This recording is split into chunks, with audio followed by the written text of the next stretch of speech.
faz diferença. Um convite para comprometer-se cotidianamente com a vida de adolescentes e jovens.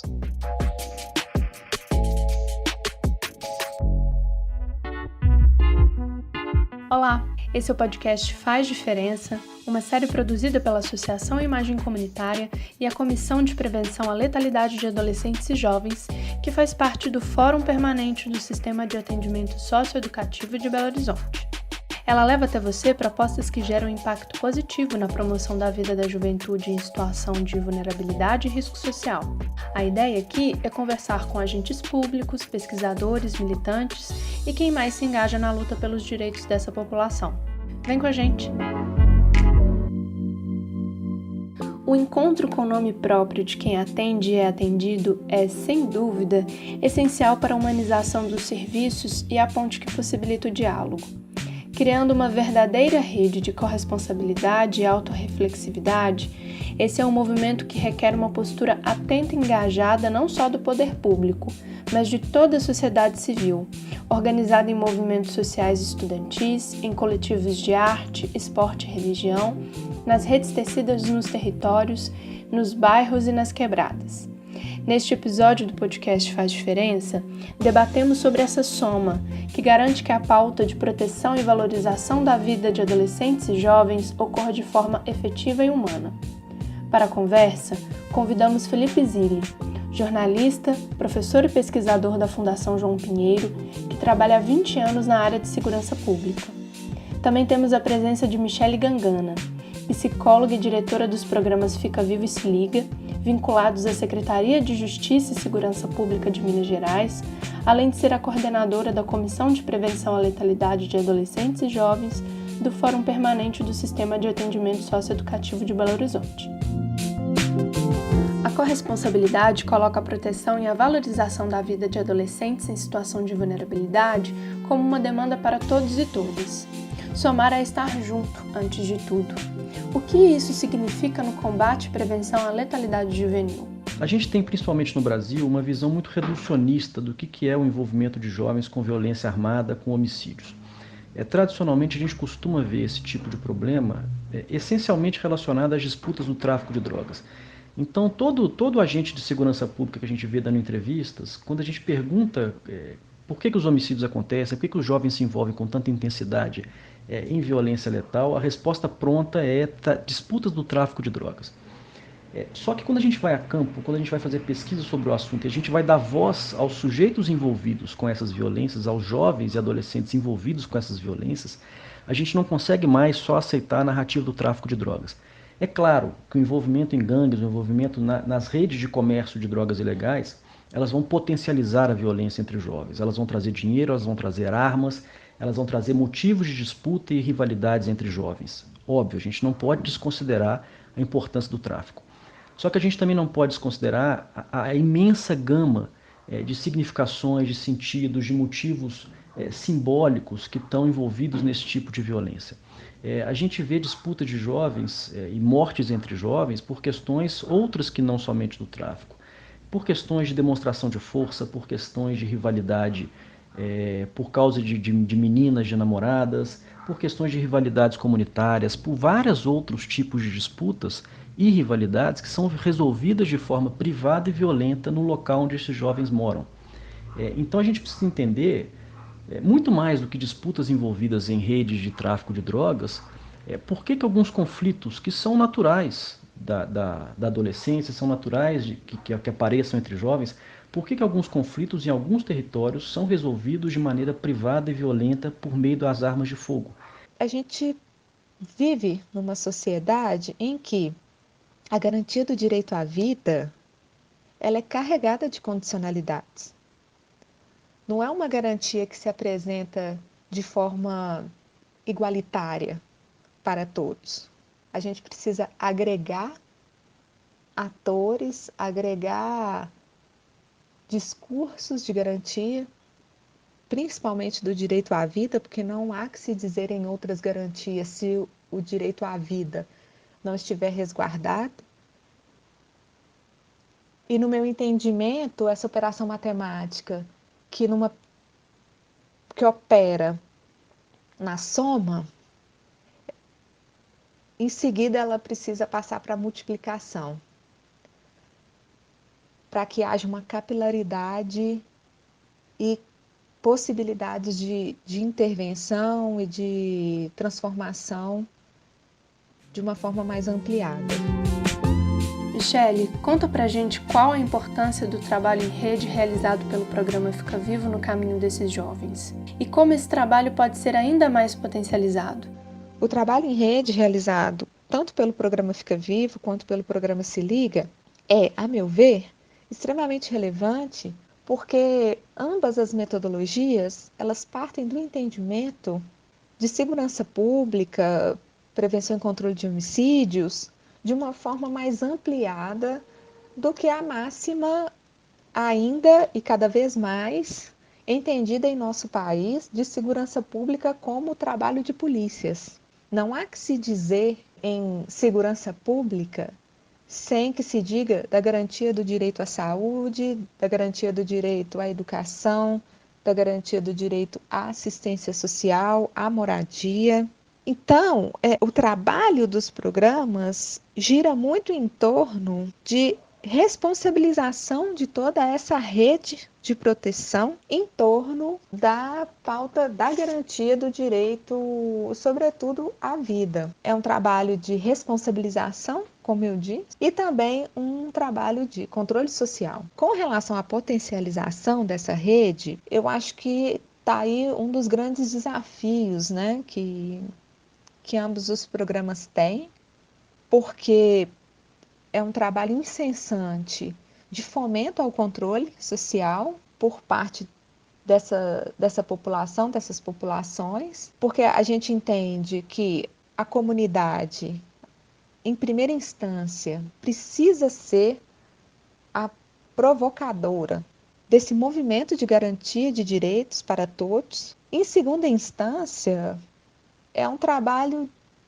quase que de insistência das equipes, de provocação aos órgãos de controle da garantia de direitos, quando não se é possível avançar por essa via da responsabilização. É um trabalho difícil, é um trabalho muito árduo, mas um trabalho que não pode deixar de estar como pano de fundo da atuação tanto do Fica Vivo quanto do Se Liga. Felipe, qual a importância do trabalho de produção de dados e informações que você desenvolve na Fundação João Pinheiro e como é que ele incide no trabalho em rede com as políticas públicas e os programas voltados ao atendimento dos jovens, como é o caso do Fica Vivo? Quando a gente pensa de maneira um pouco mais abrangente as possibilidades de atuação que o Estado, que o poder público de maneira geral, ele tem sobre qualquer problema público, sobre qualquer área de política pública, a gente pensa lá no início na produção de informação. Por que eu estou dizendo isso? Porque a gente não consegue pensar em nenhum tipo de solução razoável para qualquer tipo de problema se a gente não tiver conhecimento adequado sobre aquele problema. A gente precisa saber primeiro qual é o problema que a gente está enfrentando. E é assim em qualquer área de política pública. A gente não faz nenhuma política pública para a educação sem ter dados apurados, sem ter dados muito bem embasados de quais são os problemas da educação. A gente não faz política pública para a área da saúde sem saber dados de epidemiologia, distribuição de doenças, perfil da comunidade atendida.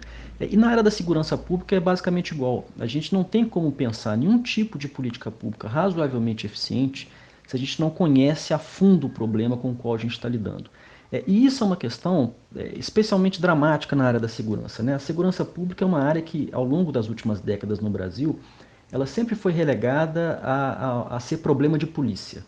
Então, todo o olhar do Estado com relação aos problemas de segurança pública, ele se resumia, até muito pouco tempo atrás, para questões de atuação policial. Então, havia uma cultura muito rarefeita, uma cultura muito refratária ao uso de dados, ao uso de informação qualificada, à produção e análise de dados, a conhecer os problemas de segurança pública.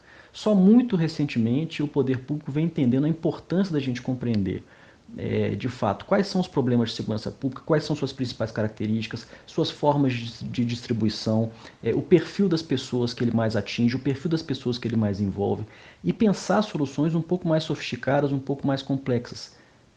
que abranjam outros atores que não só as forças policiais.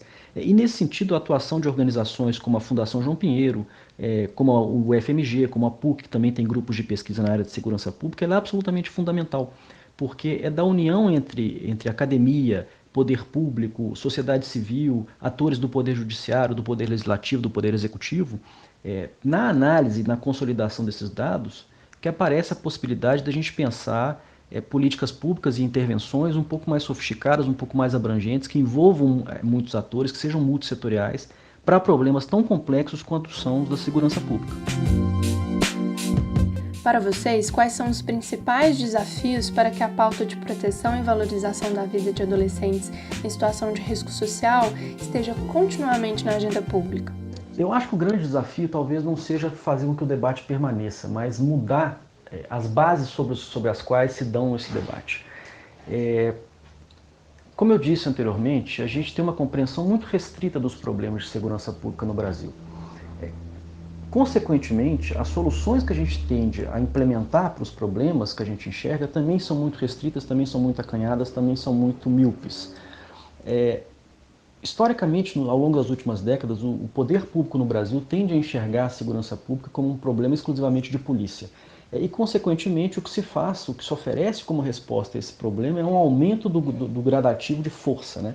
Então, investe-se em aumento da força policial, aumento dos salários de policiais, compras de viaturas, compras de armas, compras de colete, políticas que incentivam o hiperencarceramento, como se os problemas de segurança pública, por se tratarem de problemas de força, de problemas de violência, eles fossem ser resolvidos por quem tem mais força, por quem consegue aplicar uma quantidade maior de força sobre aquela questão. Por serem complexos, também exigem uma abordagem um pouco mais complexa, uma abordagem um pouco mais sistêmica, uma abordagem que envolva várias agências, várias abordagens ligadas a respeito a direitos, garantia de direitos, prevenção à criminalidade, intersetorialidade com outras áreas de políticas públicas como educação, como saúde, como moradia, como saneamento básico, enfim.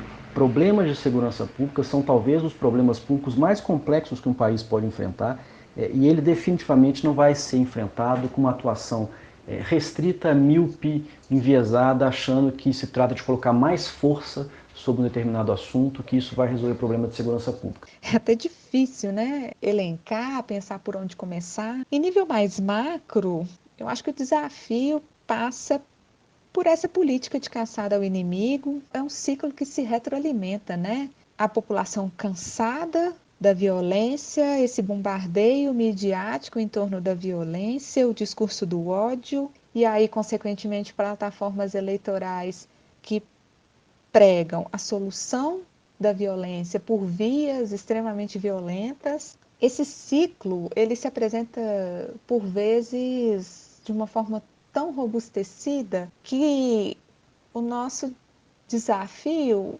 gira em torno de causar pequenas fissuras nesse ciclo.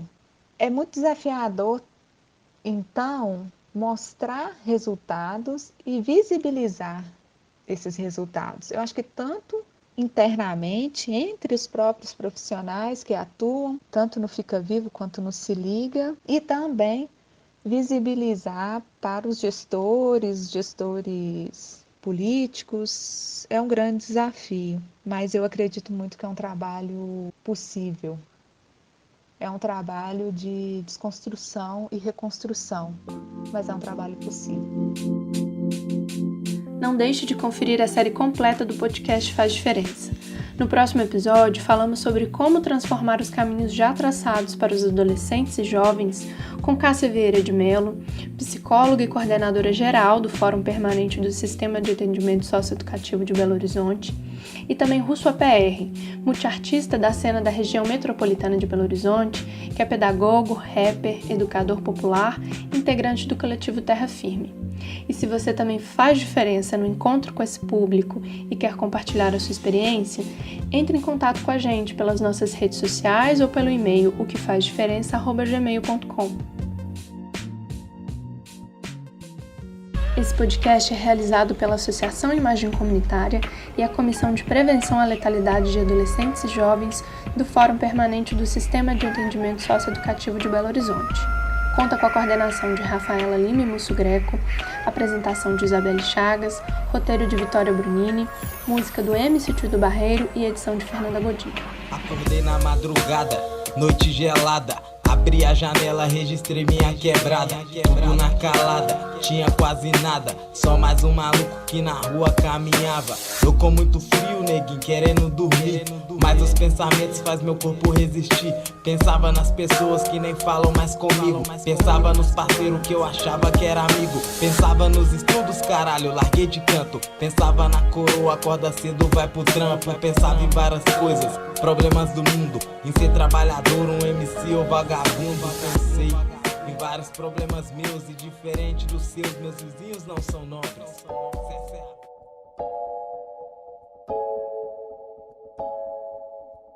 Faz diferença. Um convite para comprometer-se cotidianamente com a vida de adolescentes e jovens.